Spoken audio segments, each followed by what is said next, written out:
E começa aqui. Segunda Popular. Segunda Popular.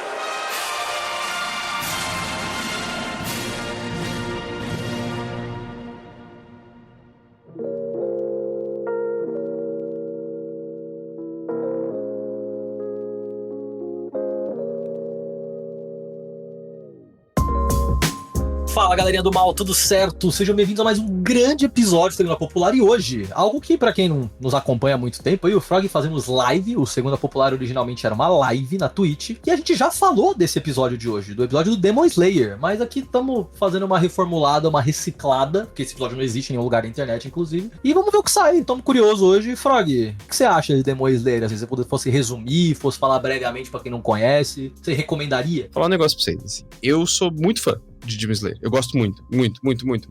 Tipo, primeiro que eu acho Demon Slayer a obra mais linda de animação já criada, assim, de anime, assim, é a coisa mais linda que eu já vi. A maneira com que o anime é animado é, pra mim, assim, ímpar. Nenhum chega perto. E eu sou fã do anime a ponto de eu ter uma tatuagem do Demon Slayer. Então, assim, eu sou um tanto quanto enviesado pra falar. Eu gosto muito de Demon Slayer. Mas, ao mesmo tempo, eu sei que ele não é um anime tão profundo. Eu sei que ele é um anime um tanto quanto genérico. Mas eu gosto pra caralho, eu me divirto muito, já chorei, já dei risada, me identifico com os personagens me inspiram, e tem personagens que eu odeio também, então eu acho que vários sentimentos ali, então ele me desperta muito, então eu gosto muito, e então, portanto, eu recomendo muito que as pessoas assistam, mas é um anime que eu acho que não à toa ele tá fazendo tanto sucesso, assim, por isso que a gente quis, inclusive, renovar esse episódio, e tem muita coisa pra falar dele, talvez tenha mais coisa pra falar depois, mas a gente vai fazer o que dá.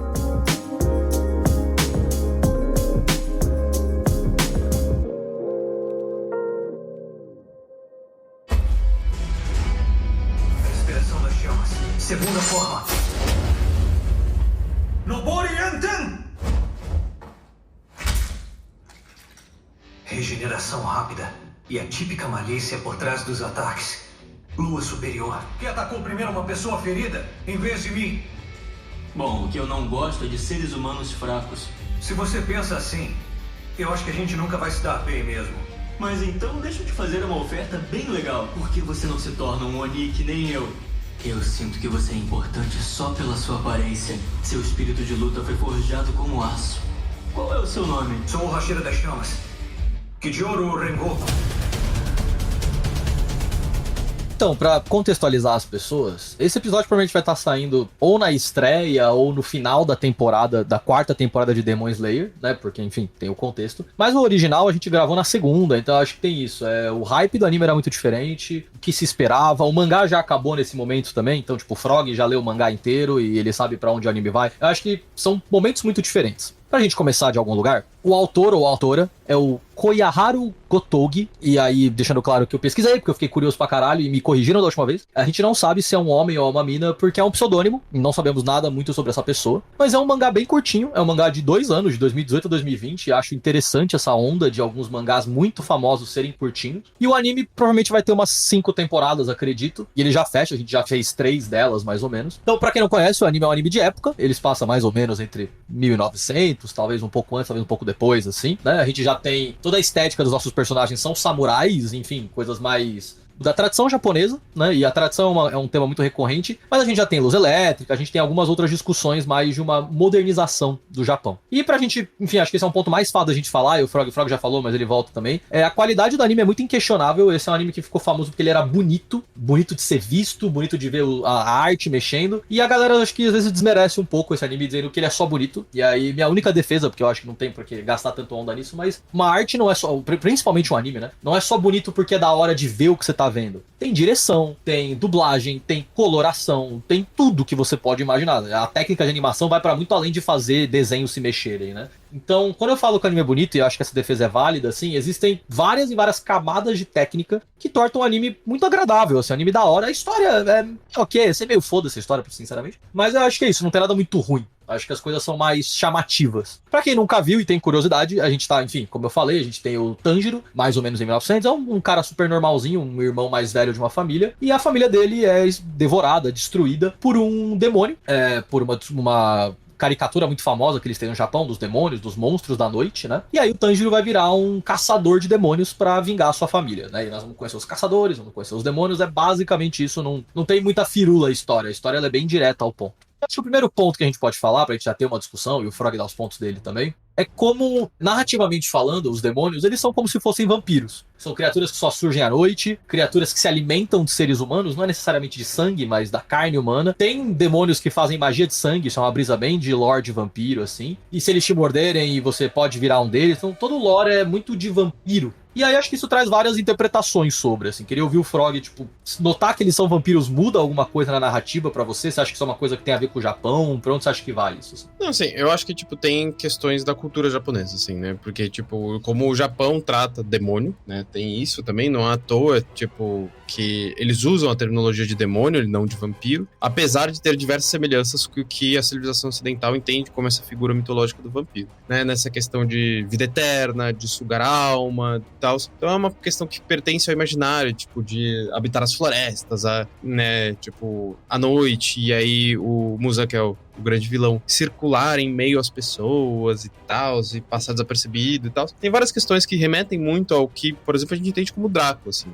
O Muzan, tipo, dá pra fazer quase que um paralelo com o Drácula, mas ao mesmo tempo, como a gente tá falando, né, desse período do Japão, que tá começando essa abertura pro ocidente, aparentemente, então tem algumas coisas, tem algumas roupas ocidentalizadas, tem trem, não sei o quê, dá a entender que tem uma mistura ali de elementos e tal da época. Tipo, eu iria mais nessa linha, assim, tipo, remete muito à figura do vampiro, a noção do vampiro, mas eu iria mais pelo esse lado do Japão, tipo, dos demônios, da figura mitológica dos demônios do Japão. Mas, assim, diversas similaridades, o mito é meio que o mesmo, né? Então, tipo, não à toa. O grande ponto do Muzan e tal, a grande questão dele quanto vilão é a busca da vida eterna. Dele enquanto vampiro, entre muitas aspas, conseguir caminhar sobre o sol. Porque a grande limitação dele é que ele é eterno, ele tem vida eterna, mas ele não pode sair no sol. E aí a grande brisa dele é achar um remédio que permita a ele isso, ou conseguir absorver o poder de um outro demônio que consiga sair na luz do sol. E agora, no final da temporada da Vila dos Ferreiros, a gente descobre que a irmã do Tanjiro tem esse poder. Então, acho que isso é a grande questão, e a gente vê isso na narrativa também muito comum de vampiros, assim, que a gente vai vendo na literatura ocidental. É uma terminologia, não é vaga, né, mas é uma terminologia muito aberta. E o vampiro, vamos fingir que são vampiros pra gente puxar essa linha, mas trabalhando com uma ideia do Japão também, o Muzan, que é o vilão do filme, né, o vilão de todo o arco, o anime, ele lembra o Conde Drácula por infinitos motivos, assim, ele dá a entender que ele é um cientista, ele gosta de tentar descobrir os limites dos seres humanos, ele, apesar de que ele vê os seres humanos como algo inferior. E isso é uma brisa que eu acho interessante, de que o vilão, ele muda de forma, né? Então ele pode ser uma criança, ele pode ser um velho, ele pode ser uma mina, ele pode ser qualquer coisa. E a gente vê momentos onde ele finge que ele é um humano. Não finge, mas ele se camufla entre os humanos, né? E eu acho curioso, porque isso é uma força da natureza, talvez, é uma coisa muito tão poderosa, né? E a gente vê o anime inteiro como os vampiros e os demônios, enfim, todos eles odeiam os seres humanos, eles têm nojo dos seres humanos, e o Muzan, ele não deixa de ter nojo ao mesmo tempo que ele anseia pelas coisas que os humanos produzem, seja a ciência, seja as casas, seja a eletricidade, seja o conhecimento. Então é muito doido, assim, até porque tecnicamente o demônio antigo, né, essa brisa, é como se ele fosse um aristocrata. Ele é uma brisa meio tipo, ele é o rico que não se vê como os ricos, ele se vê um pouco alheio a isso mesmo, né? Não é à toa que o Batman é um aristocrata e ele tem a imagem ética do vampiro e do morcego, por aí vai. Isso é uma coisa que é um pouco mais embasada, assim. Mas eu acho interessante, e na segunda temporada a gente vê um pouco sobre isso, de que se você entrar nos mitos da humanidade, desses conceitos, a gente sempre teve medo da noite, por uma questão de visibilidade, porque tem animais que só caçam à noite, porque as pessoas se perdem, e vai um pouco nessa linha, assim, né, de como a gente pode derrotar a noite. Na segunda temporada, que tem a Cidade das Luzes, né, que é uma cidade com luz elétrica, tem um pouco essa brisa de a tecnologia avança perante o Japão, a gente pode derrotar a noite, a gente pode derrotar os problemas, mas nesse meio do processo a gente vai derrotar a tradição também, que eu acho que, enfim, qualquer filme que vai falar de Japão em algum momento cita isso, qualquer filme vai falar um pouco de filmes americanos que vão falar sobre a Ásia como um todo, gastam essa brisa de uma forma meio xenofóbica, inclusive, tipo, a brisa de Shang-Chi da Marvel é uma discussão sobre modernidade e tradição. E é interessante que é um tema que o Japão recicla e volta, tanto do Godzilla quanto das coisas que eles inventam, assim, parece um país que tá sempre nessa linha de a tecnologia nos avança, ao mesmo tempo que nos afasta da tradição, e o que é a tradição japonesa pra eles, tá ligado? Tem uma figura recorrente, assim, nessa questão do Japão, que é sempre, tipo, o inimigo tá associado a essa perda da tradição, né? Então, tipo, não à toa na segunda temporada, o grande vilão, os grandes vilões, estão imbuídos e se aproveitando de estar na cidade que vive somente à noite, que, enfim, se alimenta dessas luzes e tal. Mas eu acho que tipo, tem um ponto que aparece muito recorrentemente nas obras quando se trata do Japão, é esse resgate histórico, e o Japão tem isso também, assim, na sua tradição desse resgate histórico, e de uma exaltação do Japão, né, essa abertura pro Ocidente, então uma exaltação da sua história feudal, dessas figuras feudais, assim, então não à toa eles se utilizam, né, os heróis desse mundo do Demon Slayer são, entre aspas, samurais, né, que se utilizam de katanas e tal, em meio a figuras hiperpoderosas, assim, né? Porque esses demônios têm poderes absolutos, hiper resistentes, hiper fortes, várias habilidades e tal, e eles têm uma espada. A gente entende que eles têm o poderzinho da respiração, mas em determinado momento não fica claro se eles de fato têm um poder ou se eles só são muito bons na espada, né? Se, tipo, por exemplo, se pessoas além deles veem o fogo saindo da espada, por exemplo, a água saindo da espada, assim, isso em nenhum momento fica claro, ou se eles só são muito bons com a espada mesmo. Mas, o que pra mim é interessante é essa construção que o anime faz, né? E eu acho que não é coincidência o Tanjiro usar o brinquinho do Sol Nascente, que hoje em dia, inclusive, não use o brinquedo do Tanjiro. Já vou jogar essa. Isso tava se construindo, assim, pra esse episódio, a gente sabia que isso ia acontecer. O Tanjiro em si pode não ser fascista, mas aquele símbolo, hoje em dia, é fascista. Então, se você gosta muito de Demon Slayer, tenha a noção que usar o brinco do Tanjiro é usar uma simbologia fascista na orelha. Porque, hoje em dia, o símbolo do Japão imperial significa o imperialismo japonês sobre a China, sobre a Coreia, que aconteceu em meio à Segunda Guerra Mundial. Né, período da Segunda Guerra Mundial. Então, assim, não use. Ah, você tá falando que o Tanjiro é fascista? Não. Mas, ao mesmo tempo, eu questiono muito também a escolha do porquê deixar ele com esse brinco, né? Podia ser qualquer brinco, não precisava ser esse. Mas eu entendo, ao mesmo tempo, quando a gente tá tratando daquele período, etc. Mas ainda assim, eu critico bastante isso. Mas tem essa questão, né? Do Japão resistir ao Ocidente, a ocidentalização, o Tanjiro como herói, o Tanjiro resgatando a tradição do fogo lá, da respiração inicial. Tem essa questão, né? No final, é essa mensagem que o Tanjiro tá construindo. Que ele vai resgatar a forma de respiração original, a primeira forma, a arte verdadeira da respiração lá com a espada para enfrentar o inimigo maior. E aí ele usa esse brinco não coincidentemente. Mas tomem muito, assim, eu fico puto quando eu vejo alguém na rua usando esse brinco, mesmo sabendo que é só um fã de Demon Slayer. Só que, mano, gente, vocês não usariam, assim, isso não vale pra fã de Tokyo Revenger, mas, enfim, pra qualquer outra pessoa normal, vocês não usariam um brinco com uma suástica. Então, não usem um brinco com o símbolo do Japão imperialista. Inclusive, compondo nessa linha, que isso é uma coisa que eu e o Frog falamos muito aqui. Eu e o Frog, a gente fala muito de representação aqui. E quando a gente fala sobre as problemáticas de uma representação, é sempre o mesmo papo merda que as pessoas vão colocar nos comentários. Você aí que tá colocando, você vai colocar nos comentários agora, eu sei, tu é burro. Mas a linha é sempre a mesma, de que, mas no anime, o Tanjiro, nem existe o Japão imperialista no anime ainda. O Tanjiro, ele só usa um brinco, que é o brinco do Sol Nascente, que tem uma logística dentro do anime. Eu sei, meu querido. Eu entendo completamente, eu sou alfabetizado, eu entendo o que significa dentro do anime. Só que o ponto é esse, eu não sei se você notou também, a gente não vive no anime, a gente vive no mundo real. E literalmente, tudo que está no anime foi pensado, roteirizado e produzido por pessoas que residem no nosso mundo real. Então, pô, que bacana que dentro da narrativa isso aí significa outra coisa. Nosso mundo real, aqui na nossa realidade, significa que é um símbolo do Japão na mesma época que o Japão curtia trocar ideia com o nazista. É isso que significa aquele símbolo, entendeu? E beleza, eu acho que até existe uma discussão sobre a ressignificância das coisas. Eu acho que ela pode vir a ser colocada num debate. Só que assim, você não tá tentando ressignificar nada. Você só tá usando o brinco de um boneco, tá ligado? E a mesma brisa que o Frog falou, assim, irmão, vamos fazer o seguinte, vamos fazer uma troca? Tenta significar a suástica. Vamos fazer o seguinte, é isso, sai na rua com uma bandeira da suástica e fala, não, eu quero que a suástica agora signifique que a gente quer salvar as tartarugas do Projeto Tamar. Você vai apanhar na rua, meu lindo, porque essa é a ideia da suástica. Porque senão a gente cai num relativismo, que, de novo, é um relativismo que o Japão faz. O Japão não tem tanto um BO com o nazismo como a gente tem. A gente, o Ocidente, diga-se de passagem, às vezes. O Japão tem o nazi chique, que é toda uma estética de casamento baseada na suástica. O Japão lida com uma forma diferente do nazismo e da suástica. Bom, que bom pro Japão, parabéns pra eles. Não sou japonês, não pretendo morar lá e não vivemos sobre a Constituição japonesa. Então o mínimo que a gente pode fazer aqui é colocar isso em pauta. É um símbolo da suástica, é um símbolo do sol nascente do Império Japonês. Acho, no mínimo, problemático. Por mais que seja uma pessoa na liberdade com 15 anos que não sabe porra nenhuma, acho ainda assim problemático. Acho que é importante a gente ter um mínimo de bom senso sobre o que a gente veste e por que a gente veste as coisas.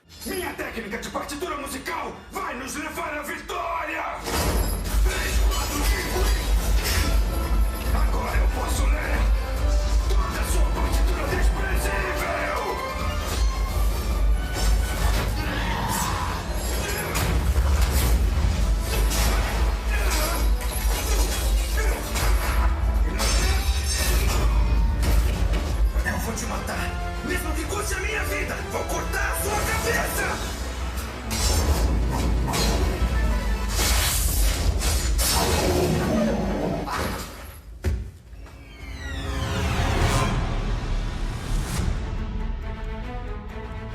Fechando essa linha, voltando a uma coisa que o Japão curte bastante e coloca muito nas suas obras, que é o nacionalismo. Seja de qual Japão a gente tá falando. Mesmo quando a gente fala de Japão imperial, a gente, obviamente, no anime e qualquer obra de Japão imperial que fale sobre isso, eles não falam da parte que o Japão fechou a mão junto com os nazistas. Eles falam de um outro Japão imperial, um nacionalismo supostamente positivo, entre outras linhas, né? Mas é sempre a mesma brisa, gente. Assim, mito fundador da época que tudo era melhor, a gente já conhece bastante. Então, acho que é válido sempre ter essa brisa. Mas pra ser justo, é isso. Os brincos eu acho que é uma coisa um pouco mais na cara, entre um ou outro detalhe que a gente fala de tradição, modernidade, mas não é um anime sobre isso, tá? Tem outros animes muito piores, a gente não vai fazer episódio sobre Tokyo Revengers, mas tem animes muito piores pra trabalhar essa temática, entendeu? Eu tô falando isso porque é um ponto muito específico que me incomoda particularmente porque a galera usa o adereço. Mas eu não acho que há um discurso fascista na obra. Porque, por exemplo, diferentemente do Attack on Titan, que é um anime fascista, que tem um discurso pró-fascista, não é o caso do Demon Slayer. Eu acho que o que está em voga no Demon Slayer, que eu acho que é a discussão por trás, é a discussão de retomar a tradição no Japão em um período de abertura ao Ocidente. Isso eu acho que é a grande questão, e aí o Tanjiro representa a tradição. Não à toa, ele é essa figura bem assim, vai parecer repetitivo, mas tradicional, com os costumes, tradições. Ele é um cara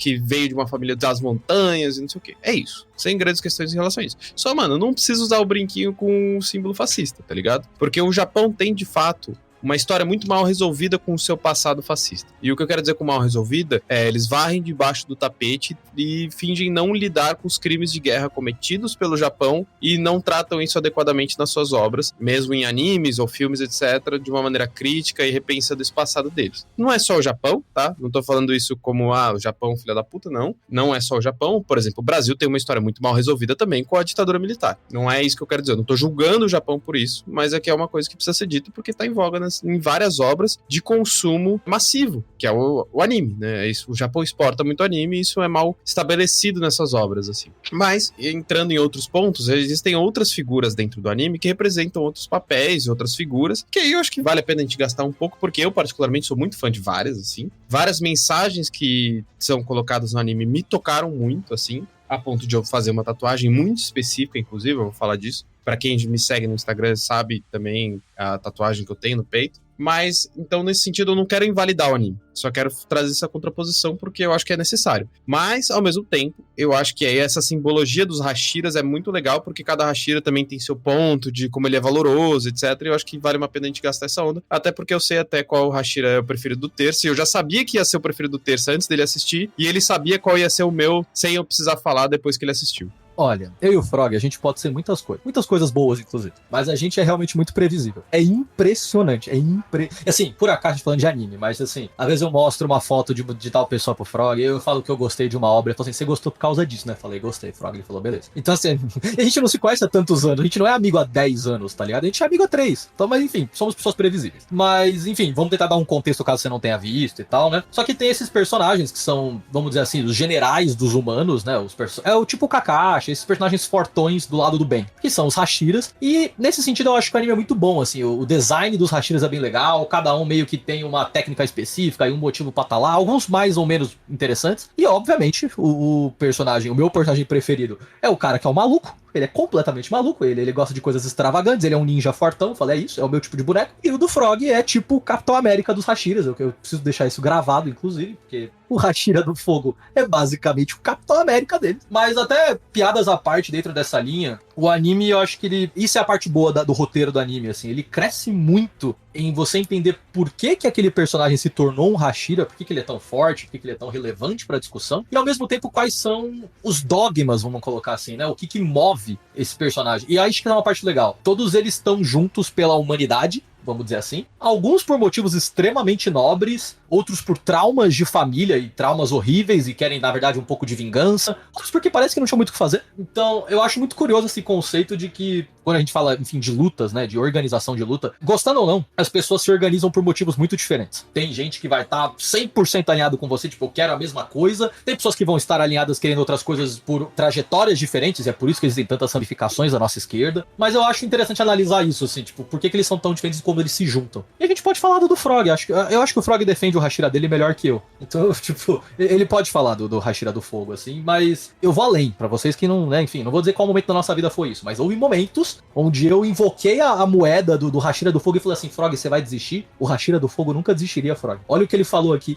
E aí eu mandei o AMV pro Frog e o Frog falou assim, beleza, mano. Esse momento foi um momento muito importante da nossa amizade. Não, assim, ó, eu vou me defender. Eu já usei essa cartada várias vezes, por exemplo, com a minha namorada, tipo, ela tá vendo Naruto, principalmente, tipo, de primeira vez agora, e eu sempre uso essa cartada com ela também. Assim, tipo, o Naruto não desistiria aqui, aí não pode desistir. Mas qual que é o ponto? Meu Hashira preferido é o Rengoku. Eu acho interessante, porque a tradução, tipo, que, por exemplo, o Crunchyroll usa nas legendas, pra Hashira é pilares. E eu acho muito da hora essa brisa do pilar, da estrutura de sustentação, assim, porque eu gosto muito dessas figuras que são tidas como, tipo, pilar de sustentação, que sustenta, que tanca a parada e aguenta e motiva as pessoas de uma maneira da hora, tipo, no sentido positivo da coisa. E isso é uma coisa que eu sempre levo pra minha vida, assim. Eu gosto muito de, tipo, de inspirar e liderar pelo exemplo, né? Então eu gosto de ser, tipo, sempre me proponho a ser essa figura, e aí eu gosto muito do Rengoku exatamente por causa disso, assim. Ele aparece pouco, ele aparece só metade da primeira temporada. Agora já não é mais spoiler, né? Mas pelo amor de Deus. Ele aparece só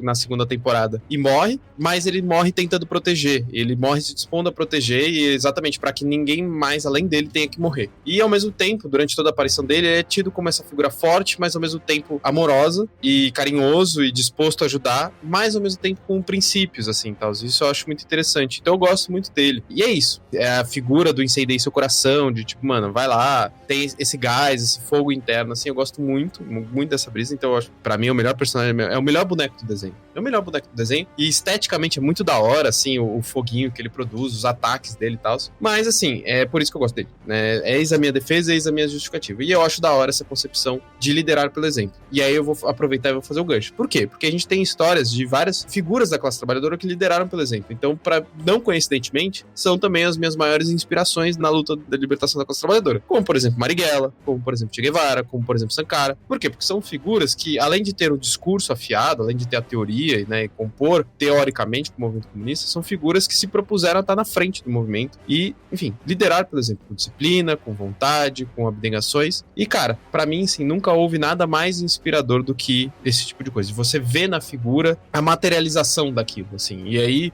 vou usar talvez uma figura que eu gosto muito de citar nesse aspecto, que é o próprio Fred Hampton, né? A gente recentemente gravou um episódio também sobre os Panteras Negras, não sei quando que vai ao ar, mas esse cara viveu pouco, né? Ele morreu super jovem, mas ainda assim ele liderou tanto pelo exemplo que ele é lembrado hoje, como até hoje, como uma das maiores figuras do movimento comunista. Então, enfim, eu tenho essa brisa. Ao contrário do Terço, que tem uma outra brisa, mas assim que a gente começou a ver a segunda temporada, eu falei, mano, você vai gostar muito do Hashira do Som, velho. Ele é a sua cara. E aí, enfim, acertei em cheio. Porra, mano, o maluco fala mó bonito. Eu não sei se eu consigo defender o meu ponto tão... Eu vou mais pro lado da piada, mas isso é isso, né? Eu sempre vou pro lado da piada quando eu não tenho argumento. Vocês já devem ter notado. Mas o Uzui, o Hashira do Som, ele, sei lá, mano, ele é meio que o Chico Moeda dos Hashiras, tá ligado? Eu acho que pra quem tá ouvindo, mano, eu vou me expor aqui. A cada dia mais eu me sinto o Chico Moeda dos meus amigos, eu não sei se eu gosto dessa linha, mas é o que eu tenho me tornado. Mas qual que é o ponto que eu gosto do Hashira e tal? Diferente dos outros, o Uzui, ele é meio que um ninja, ele não é um samurai. Então ele usa bomba de fumaça, ele tem umas armas diferentes, ele tem outra brisa. E eu gostei muito desse rolê porque...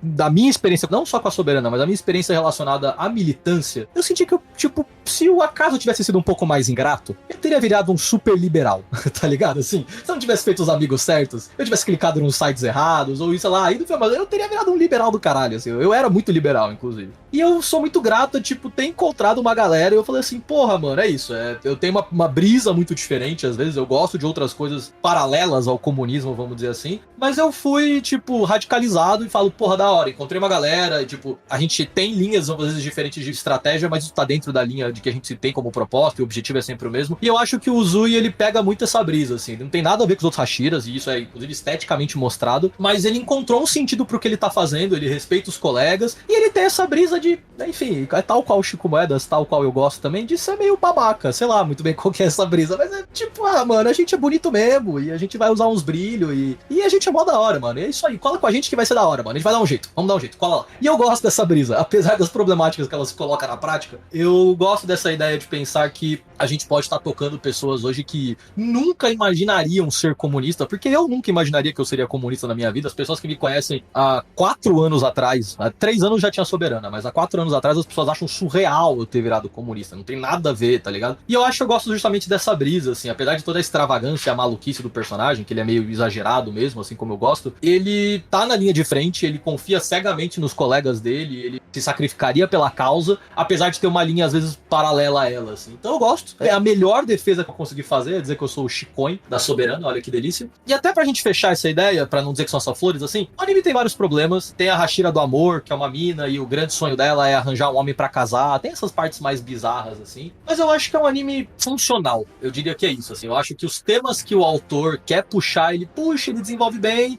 É um anime curtinho, então ele deve ter outras histórias pra contar, assim. Então, tipo, mano, o Demon Slayer eu acho que você consegue ver em 2, 3 dias, não mais que isso, porque tem poucos episódios, inclusive as temporadas. Já falei isso também, mas eu deixo gravado, assim, eu não tanquei muito a primeira temporada. Pra mim, o anime cresce, o anime vira o que as pessoas falam a partir do filme do trem, né, que é o filme entre a primeira e a segunda temporada, tem um filme que você pode ver. A partir do filme, assim, eu falei, beleza, entendi qual é a brisa desse anime, assim. Mas na primeira, ele me cansa um pouco, assim. Mas acho recomendadíssimo pra gente pegar o hype. E quando acabar, a gente pensa em fazer um Reels, pensa em fazer alguma coisa, porque eu acho que foi o anime mais curto que marcou essa geração. Eu acho que tudo que a gente tem de grande é isso. O Boku no Hero tá na 7ª temporada, vai que um Chainsaw Man da vida vira, então tem muita coisa pra ver ainda. E não, eu acho que Demon Slayer foi tipo um ponto ali que teve sua promessa, falou que ia fazer, fez e fechou. Eu admiro um pouco essa ideia. Esse é o ponto. Assim, é um anime que tem... Ele é esteticamente maravilhoso. Então, eu acho que só nesse sentido vale muito a pena. O roteiro, como eu falei, não é nada demais. É legal, mas não é nada demais. Tem alguns pontos que eu acho que vale a pena criticar e tal. Tipo, a primeira metade da primeira temporada realmente eu acho meio lenta. Mas de resto, assim, eu acho legal, eu acho divertido. A temporada mais recente, que é da Vila dos Ferreiros, tem uma coisa que me irrita muito, que é o típico de anime, que é a Hashira peituda e, ai meu Deus, veio me ajudar, sendo que ela é Hashira, né, tipo, ela teoricamente deveria ser mega forte. Então eu acho meio problemático esse ponto, assim, da hipersexualização, que é bem comum nos animes, então não posso deixar de tocar nesse assunto, que me incomodou muito, e pra mim, o problema da temporada da Vila dos Ferreiros, que pra mim foi estragado por isso, assim, é um arco que tinha tudo pra ser legal e foi estragado por isso. Mas, em geral, eu gosto muito do anime, eu acho lindo, maravilhoso, e eu acho que ele traz discussões, principalmente mais a nível pessoal, que são muito interessantes. Superação, que eu falei do exemplo, o terça de tocar as pessoas, etc. Então, eu acho que vale a pena, eu recomendo, eu gosto muito desse anime, eu sou fanático por esse anime, tô hiper ansioso pra essa próxima temporada agora. E dessa geração mais recente de animes, eu acho que ele é de fato um dos melhores. É isso que eu tenho pra dizer, assista. Akaza, você está sempre extrapolando, não é? Ele abalou a hierarquia. Ah, agora eu entendi. Se você está incomodado, então o melhor a fazer é desafiá-lo numa batalha de sangue. Esse bagre nunca ia conseguir vencer. Vamos ficar na boa. Akaza, não entende. Eu entendo. Eu vou matar você. Nem que eu morra pra isso. É mesmo? Bom, então muito obrigado por terem ouvido esse episódio, mais um episódio do Segunda Popular aqui com a gente. Eu queria sempre lembrar que nós somos um coletivo de marxistas-leninistas, de produtores de conteúdo na internet, e você pode achar todas as nossas informações aqui no link ao lado, se você tá no Spotify, se tá qualquer outro agregador, ou só pesquisar Soberana, tem nos links também nos nossos Instagrams e tudo que vocês podem encontrar lá. Então, obrigado por ouvirem mais esse episódio do Segunda Popular. Não esqueça de seguir as redes sociais do podcast para acompanhar nossos lançamentos futuros, e também acompanha nossas redes sociais aqui, né? Eu sou o Frog, quem tá falando aqui comigo é o Terça, nossa produtora é a Ana, nosso editor é o Nate, então siga nossas redes sociais também, acompanhe nosso conteúdo e também não esqueça de avaliar o nosso podcast e seguir nas plataformas de áudio que você escuta.